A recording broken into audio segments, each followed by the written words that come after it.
कब गए थे हम सचिन पायलट और अशोक गहलोत के पास, क्या हो भाई साहब आप विकास करो?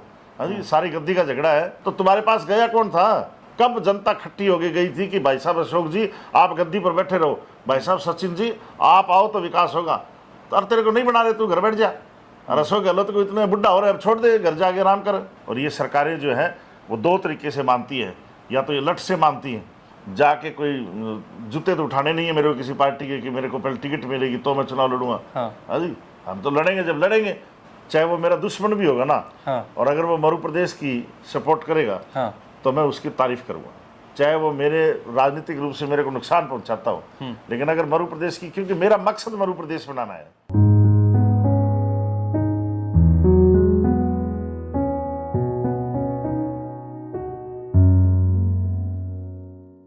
सगला भाई राम राम, मैं थारो देसी पत्रकार रवि। खबरलोक चैनल पर थारो बहुत बहुत स्वागत है। दोस्तों 2023 विधानसभा चुनाव माहौल ये टाइम गर्म होते जा रहे हैं। बहुत सा जो नया नेता ही वह भी एक्टिव ही, और जो पुराना नेता ही वह भी लगातार आप देख रहे हैं कि अभी एक्टिव हो रहे हैं। एक कड़ी में मैं प्रदेश भर में घूम रहा हूँ अभी, और जो नेता अभी तैयारी कर रहे हैं कि बका विचार ही कौन सा के मुद्दा ही सरकार फिलहाल जो 5 साल की सरकार रही है बका कार्यकाल के बारे में बका के विचार ही आगामी बका मुद्दा कौन सा के ही कि बचाओं की जनता में जाए और जनता ने ये राहत दिलाई जाए, इसके लिए लगातार प्रयास रहते हैं। और आज एक कड़ी में मेरे साथ मध्य प्रदेश निर्माण मोर्चा सुप्रीमो जयवीर जी गोदारा ही, वह मैं बातचीत कर कि ये बार जिस तरीके में मध्य प्रदेश के लिए लड़ाई लड़ रहे हैं के विचार रखे हैं कि एक आम आदमी बनके ही वह ये लड़ाई जारी रखेगा, या फिर ये बार 2023 में विधानसभा में आपकी दावेदारी पेश करके और मजबूती हुई आवाज ने आपकी विधानसभा में भी रखने का प्रयास करेगा। बना रहो, वीडियो लास्ट तक दिखागा तो एक मन पूरी जानकारी जो था मिल जाएगी। सर नमस्कार। नमस्कार। नमस्कार जी। सर खबरलोक चैनल पर बहुत बहुत स्वागत है आपको, और आपको देखने वाले सभी मेरे भाई बहनों को राम राम जी। सर 2023 चुनाव आ गए ही, लगातार देख रहे हैं कि जनता में जाके फिलहाल काफ़ी एक्टिव हो रहे हैं। फिर भी है कि लगातार जनता में जा रहा हो, एक ऊँट यात्रा करी भी पहले भी आप देखा तो कि पूरा जो मध्य प्रदेश को एक दौरो करे हुए हो भी मैं ओम प्रकाश जी चौटाला के साथ में किस तरीके में देख रहे हो सर 2023 अभी चुनाव आ रहे हैं आने? देखो, हम तो 2009 से शुरुआत की थी, और उससे पहले मैं भारतीय जनता पार्टी में 25 साल मैंने काम किया। और मैंने मुझे ये लगा कि मैं भारतीय जनता पार्टी में रहते हुए मैं एमएलए एमपी तो बन सकता हूँ, लेकिन ये जो हमारे पुराने 13 ज़िले हैं और अब तो 20 ज़िले हो गए जी, हनुमानगढ़, गंगानगर, बीकानेर, चूरू, झुंझुनू, नागौर, सीकर, जैसलमेर, बाड़मेर, जोधपुर, पाली, सिरोही, जालोर, इन 3.25 करोड़ जनता को न्याय और उनका विकास जो है वो सिर्फ सरकार बदलने से नहीं हो सकता। तो इसलिए हमने 2009 से ये लड़ाई लड़ी और बहुत बार लड़ते रहे, बहुत यात्राएं की, प्रदर्शन किया, पार्टियों के सब नेताओं से मिले, सभी को हमने ज्ञापन दिया, इस देश के प्रधानमंत्री से मिले, विपक्ष के नेताओं से मिले, कांग्रेस से मिले, सबसे मिले, लेकिन रिजल्ट कुछ नहीं आया। रिजल्ट सिर्फ इतना ही आया कि हमारी इस आंदोलन से इनको प्रदेश तो इन्होंने नहीं बनाया, लेकिन ज़िले ज़रूर बना दिए इन्होंने जी। तो ये हमारी उपलब्धि है। और दूसरी उपलब्धि हमारी ये है कि आज अशोक गहलोत ने, कल मैंने सुना है कि कांग्रेस के 3 अध्यक्ष बनाए हैं, 3 भागों में राजस्थान को इन्होंने बांट करके अध्यक्ष बनाने का काम किया है। तो इसका मतलब ये कहीं ना कहीं इनके दिमाग में अब हमारी बात जो है वो बैठ चुकी है कि इनका जब संगठन नहीं चल सकता एक अध्यक्ष से, तो ये प्रदेश कैसे चल सकता है, तो डेवलपमेंट हो नहीं सकता। इसलिए हमारी लड़ाई जारी है। जहाँ तक ओम प्रकाश चौटाला जी की बात है, आज हरियाणा जो है, जो ये लोग बोलते हैं हरियाणा का विकास हो गया, हरियाणा ये हो गया, हरियाणा वो हो गया, तो हरियाणा की डेवलपमेंट का कारण सिर्फ एक मात्र है, वो चौधरी देवीलाल ने जब पंजाब से हटकर हरियाणा बनाया, तो आज हरियाणा पहले नंबर पर हिंदुस्तान में है।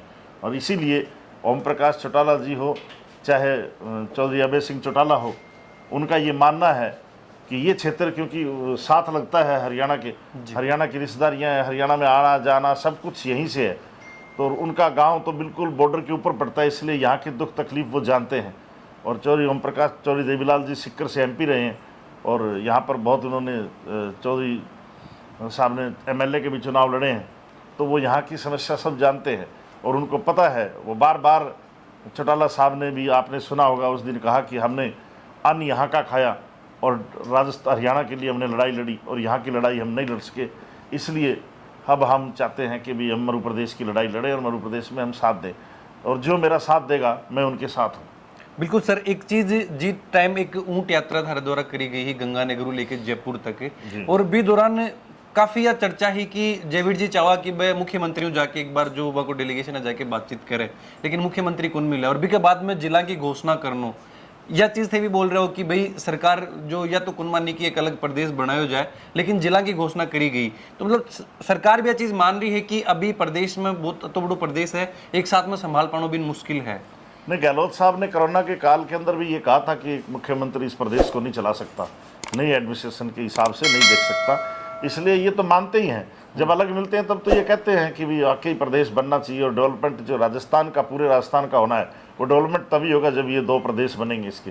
ये तो ये मानते ही हैं, और उन्होंने हमें मिलने का टाइम नहीं दिया, ये उनकी गलती है। ये उन्होंने बहुत बड़ा एक किस्म का राजस्थान की जनता के साथ गुनाह किया कि हम एक कोई राजनीतिक पार्टी के साथ नहीं आ रहे थे, हम जो है वो जनता की आवाज़ लेकर के आ रहे थे, हम डेवलपमेंट के लिए आ रहे थे, हम अपनी बात रखने के लिए आ रहे थे, हम उनको बताने के लिए आ रहे थे कि जो आपको ग्राउंड रियलिटी की पता नहीं है वो हम आपको बताना चाहते हैं। काफी आक्रोशित जयवीर जी टाइम देखा गया। अभी के बाद में कभी दोबारा कोई प्रयास करो या कोई मुलाकात जो मुख्यमंत्री जी हो पाई? नहीं, हो ही नहीं पाई। मुख्यमंत्री जी कहाँ, ना हमने टाइम मांगा कि इसलिए मांगना है जब मिलता ही नहीं। तो की तरीका देखो, ये 5 साल को कार्यकाल अशोक जी गहलोत को, जी तरीका सचिन पायलट, अशोक गहलोत, एक जो कंपटीशन लगातार चल रहे है। बात करें जनता में विकास की, और एक और देख रहे हैं कि दोनों जो हमेशा, और यह चीज भी अभी तो सचिन पायलट पिछला कुछ दिनों ये विचार हो कि अलग पार्टी बनाऊंगा, अलग अलग चीज निकल के आ रही कि 11 तारीख में कोई बड़ी घोषणा करी जाएगी, लेकिन कुछ भी कौन देखने न मिलो। देखो मैं बताऊँ कि बकवास की बात है तो विकास की विकास की कब गए थे हम सचिन पायलट और अशोक गहलोत के पास, क्या हो भाई साहब आप विकास करो? हाँ जी, सारी गद्दी का झगड़ा है, कोई झगड़ा, कोई विकास नहीं। विकास का सिर्फ एकमात्र इस प्रदेश के अंदर अगर कोई लड़ाई लड़ रहा है तो वो मरु प्रदेश निर्माण मोर्चा लड़ रहा है। और जो सत्ता की बात करते हैं कि सत्ता में आने के बाद, तो तुम्हारे पास गया कौन था? कब जनता खट्टी हो गई थी कि भाई साहब अशोक जी आप गद्दी पर बैठे रहो, भाई साहब सचिन जी आप आओ तो विकास होगा। तो अरे तेरे को नहीं बना रहे, तू घर बैठ जा। और अशोक गहलोत को इतने बुढ़ा हो रहे, अब छोड़ दे, घर जाके आराम कर, क्या जरूरत है, विकास हम अपने आप कर लेंगे, तू प्रदेश बना दे, अपने आप विकास हो जाएगा। ये तो गद्दी का झगड़ा है सारा, बिल्कुल गद्दी का 100% झगड़ा है। अभी के तरीका देखा कि या अगर लड़ाई लड़नी है मरु प्रदेश की, ई बार अभी तक शायद राजस्थान कभी कोई विधानसभा चुनाव में थारी भागीदारी कौन देखने मिली, लेकिन 2023 में के विचार करो है कि ई बार के सरकार में एक हिस्सों बनो जागो कि भाई चुनाव लड़ो जा, और फिर जनता को समर्थन लेके बड़े पूछे जा, आवाज पुरजोर तरीका उठाई जाए। नहीं, बिल्कुल। मैं अब जब देश के बड़े नेताओं से मिलता हूँ, चाहे वो शरद पवार साहब हो, चाहे ओम प्रकाश चौटाला जी हो, चाहे अभय सिंह चौटाला हो, चाहे दूसरे राव चंद्रशेखर जी जो तेलंगाना बना करके उन्होंने इतना बड़ा डेवलपमेंट किया है, हिंदुस्तान में पहले नंबर पर स्टेट ला दी है। जब इन सब नेताओं से मिलते हैं तो वो एक ही बात कहते हैं कि ये गैर राजनीतिक मुद्दा नहीं है, ये मुद्दा राजनीतिक मुद्दा है। ये डेवलपमेंट राजनीति से होना है, ऐसे नहीं होना। और ये सरकारें जो है वो 2 तरीके से मानती है, या तो ये लठ से मानती हैं, जिस प्रकार 2 दिन हो गए हरियाणा में लठ किसानों ने फेरे तो सरकार सीधी होगी। हाँ जी, तो हम हमारी जनता के साथ लठ के साथ हम काम नहीं करना चाहते, क्योंकि हम बच्चों पर केस बन जाएंगे और फिर कोई फ़ायदा नहीं है। तो इसलिए ये 2 चीज़ से मानती है, या लठ से मानती है और या ये वोट की चोट से मानती है।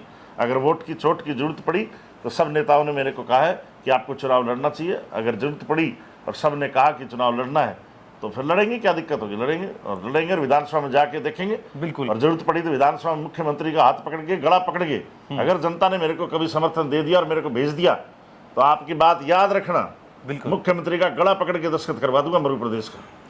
कौन सो क्षेत्र वे मानने हैं कि अगर मैं विधानसभा चुनाव की तैयारी करें तो बैठा हूँ चुनाव की आपकी दावेदारी पेश करेंगे और जनता का जो मुद्दा है बन उठाया जाना? नहीं, हमने तो अभी बहुत से लोगों को, जो जवान साथी हैं हमारे, हम कहते हैं कि तुम पार्टियां छोड़ो और इंडिपेंडेंट मध्य प्रदेश के नाम से चुनाव लड़ो। हाँ जी, अभी हम बहुत से लोगों को इनवाइट करने वाले हैं अपने अपने क्षेत्र में, तो मैं अकेला थोड़ा ही लड़ूंगा, और भी कई भाइयों के साथ चुनाव लड़ाएंगे। राष्ट्रीय लोकदल भी काफी एक्टिव है और जयवीर जी भी लगातार काफी समय में साथ में जुड़ रहे हैं, बहुत सी पोस्ट देख रहे हैं, बहुत सी मीटिंग हो रही हैं, भगवान भाग लियो जा रहे हैं। शरद जी पवार की थी बात करी कि बहु भी लगातार मीटिंग करी जा रही हैं। तो के विचार अभी के मानस जो बना रखे है? बताया ना कि ओम प्रकाश चौटाला जी ने हमारे आकर के 80 साल 90 साल की उम्र में आके मध्य प्रदेश की सपोर्ट करी है। अभय सिंह जी हमारे साथ कई बार आकर हमारी सपोर्ट की है, तो मैं लोकदल की क्यों ना सपोर्ट करूं। और अभय सिंह अभी यात्रा कर रहे हैं पूरे हरियाणा की, पद यात्रा पर लगे हैं, तो मैं बहुत बार उनके साथ जाता हूँ। तो अगर लोकदल तो हमारे साथ है, लोकदल ने तो अपल्ली घोषणा कर दी कि जयवीर गोदारा चुनाव लड़ेगा, मरु प्रदेश के लिए चुनाव लड़ेंगे, तो लोकदल बिल्कुल साथ खड़ी है तन मन धन से। तो लोक दलों की उम्मीद करी जाएगी सिर्फ जयवीर जी चुनाव लड़ेंगे या राजस्थान में और भी सीटा पर कठे दावेदारी पेश करी जाएगी? जो भी अभय सिंह जी ने कल परसों इंटरव्यू में कहा है कि राजस्थान के अंदर, इस मरु प्रदेश के अंदर जी, जो भी मरु प्रदेश के लिए चुनाव लड़ेगा, अच्छा आदमी होगा, उसको हम तन मन धन से सपोर्ट करेंगे। बिल्कुल सर। इस टाइम एक और जो राजस्थान की बड़ी पार्टियों की अगर बात कर ली जाए तो भारतीय जनता पार्टी है और कांग्रेस है, और इसके अलावा जिस तरीका हूँ अभी और भी छोटी मोटी पार्टी जो क्षेत्र वाइज ही जो आपको भागीदारी दावेदारी पेश करें, किस तरीका हूँ देखो कि वह पार्टी की जनता ने सिर्फ गुमराह करने का काम करें या फिर जनता के लिए हकीकत में कुछ काम करो जा है? नहीं, गुमराह तो मैं नहीं कह सकता। राजनीतिक दल जितने भी है वो अपने अपने लिए, अपने क्षेत्र के लिए काम कर ही रहे हैं, कोई ना कोई आवाज़ तो उठा ही रहा है, चाहे वो। लेकिन हमारी कोशिश तो है कि ये जो तीसरा मोर्चे की जो बात करते हैं वो सबको एक हो जाना चाहिए और एक होकर लड़ाई लड़नी चाहिए, तो कुछ ना कुछ रिजल्ट मिलेगा। नहीं तो अपने अपने डफली बजाते रहेंगे सब।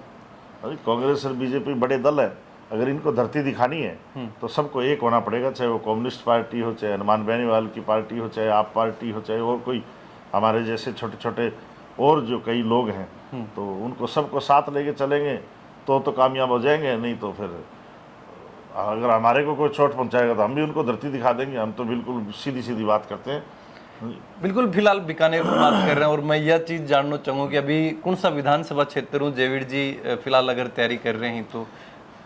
नहीं, तैयारी तो हम कुछ नहीं कर रहे। तैयारी तो हम पिछले 2009 से लोगों के बीच में जा ही रहे हैं, आंदोलन कर ही रहे हैं, लोगों से मिल ही रहे हैं। हाँ। और तैयारी क्या करनी होगी? चुनाव हमें तो किसी के कोई जाके कोई जूते तो उठाने नहीं है मेरे को किसी पार्टी के कि मेरे को पहले टिकट मिलेगी तो मैं चुनाव लड़ूंगा। हाँ जी, हम तो लड़ेंगे, जब लड़ेंगे जीतेंगे, जीत जाएंगे, नहीं तो शहीद हो जाएंगे। हमें किसी के बाप से पूछना थोड़ा ही है, जनता से पूछ रहा हूँ। और जनता से मैं सर्वे कराऊंगा, 4 हल्के हैं उनमें सर्वे करवाऊंगा बाकायदा।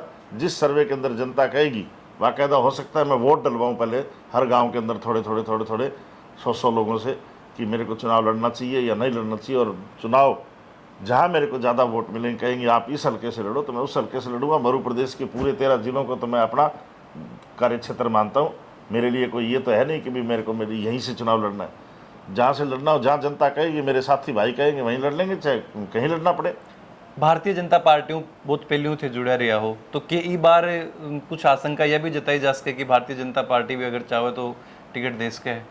मैं भारतीय जनता पार्टी के अंदर मेरे साथ के जितने लोग हैं वो मैं उनके सबके साथ काम कर चुका हूँ। आज अरुण सिंह जी हैं, तो अरुण सिंह जी तो मेरे पुराने बचपन के दोस्त हैं जी। हाँ जी। और सारे ही हैं, सारे जितने भाजपा में हैं उनके साथ हम तो उसी पीढ़ी के लोग हैं जो साथ काम किए। देश का प्रधानमंत्री भी बहुत प्यार करता है। लेकिन चुनाव की जहाँ बात आएगी वो तो देखेंगे, भाइयों से पूछेंगे, मैं अकेला क्या कर सकता हूँ, मेरे हाथ में थोड़ी है। तो कि यह चीज मान रहे हैं कि जो पार्टी या फिर जो दल मरु प्रदेश के लिए अगर काम करेगा तो जयवीर जी भी के साथ खड़े हैं, यह चीज माना? 100%, चाहे वो मेरा दुश्मन भी होगा ना। हाँ। और अगर वो मरु प्रदेश की सपोर्ट करेगा हाँ। तो मैं उसकी तारीफ करूँगा, चाहे वो मेरे राजनीतिक रूप से मेरे को नुकसान पहुंचाता हो। लेकिन अगर मरु प्रदेश की, क्योंकि मेरा मकसद मरु प्रदेश बनाना है, मेरा मकसद एमएलए एमपी बनना नहीं है। एमएलए एमपी भी अगर हम चुनाव लड़ेंगे तो मरु प्रदेश के लिए लड़ेंगे। जयवीर गोदारा अपने लिए नहीं लड़ेगा कोई, और उसके लिए लड़ेंगे और लड़ते रहेंगे जब तक जिंदा हो, तब तक लड़ते रहेंगे। जो पार्टी, जो मेरा दुश्मन भी होगा, वो अगर मरु प्रदेश की तारीफ करेगा तो मैं उसकी तारीफ करूंगा, मैं उसकी सपोर्ट करूंगा। लगातार क्षेत्र में रहो, मरु प्रदेश का अहम कौन सी समस्या और 5 साल को पीरियड रही है, एक मान की मरु प्रदेश के लिए कांग्रेस सरकार के द्वारा कुछ काम करो गयो है? मरु प्रदेश के लिए काम तो नहीं किया है, लेकिन राजस्थान की सबसे अच्छी जो योजना है। हाँ। हम तो जो पार्टी, जो लीडर अच्छा काम करता है मैं उसकी तारीफ भी करता हूँ कि हम बायस नहीं है कि हम तो खिलाफती करनी है। आज जो अशोक गहलोत ने जो इलाज करने के लिए जो 25 लाख रुपए तक के कर रखे हैं, मुझे बहुत से लोग मिलते हैं गांव के अंदर कि उन्होंने कभी आज तक फोर्टिस जैसा में इलाज करा के ही नहीं देखा, और आज इन्होंने ये योजना जो करी है वो बेहतरीन योजना है। और मैं कह रहा हूँ कि सबसे पहले स्वास्थ्य जो है, सुरक्षा स्वास्थ्य, वो सबसे ज़रूरी है। और वो सुरक्षा तो देने में सरकार कमज़ोर है, लेकिन स्वास्थ्य का जो इन्होंने ये जो प्रोग्राम शुरू किया है, 25 लाख रुपए तक का इलाज फ्री कर रखा है, वो बहुत अच्छी योजना है। और मैं तो कहता हूँ कि ये बहुत बढ़ा करके और पूरी वाइड लेवल पर होनी चाहिए। बिल्कुल दोस्तों, मैं बातचीत करी है, जानकारी ली, हालांकि सौ बड़ी चीज़ की एक यह जानना चाहा है कि जेविड जी अभी 2023 में कौन सा क्षेत्र हूँ जो तैयारी करेंगे, लेकिन बिकले अभी यो एक सीक्रेट है जो शायद आने वाला टाइम में दोबारा अगर कदम मिलांगा तो यो जानो जागो। और बिग मैन सौ अहम बात यह रखी गई है कि जनता जी क्षेत्रों अन जिम्मेदारी देगी, बैठाऊं यह प्रयास करेगा, जो दल मरु प्रदेश के लिए काम करेगा भी दल के साथ में ये रहेगा, चाहे वह आका दुश्मनी क्यों ना हो। मैं जानकारी ली, बातचीत करी, वीडियो के बारे में थोड़ा जो भी विचार है जरूर थे कमेंट बॉक्स में लिख के बताओ, और भी है कि शानदार इंटरव्यूज के लिए खबर लोग चैनल पर बना रहो। जय हिंद।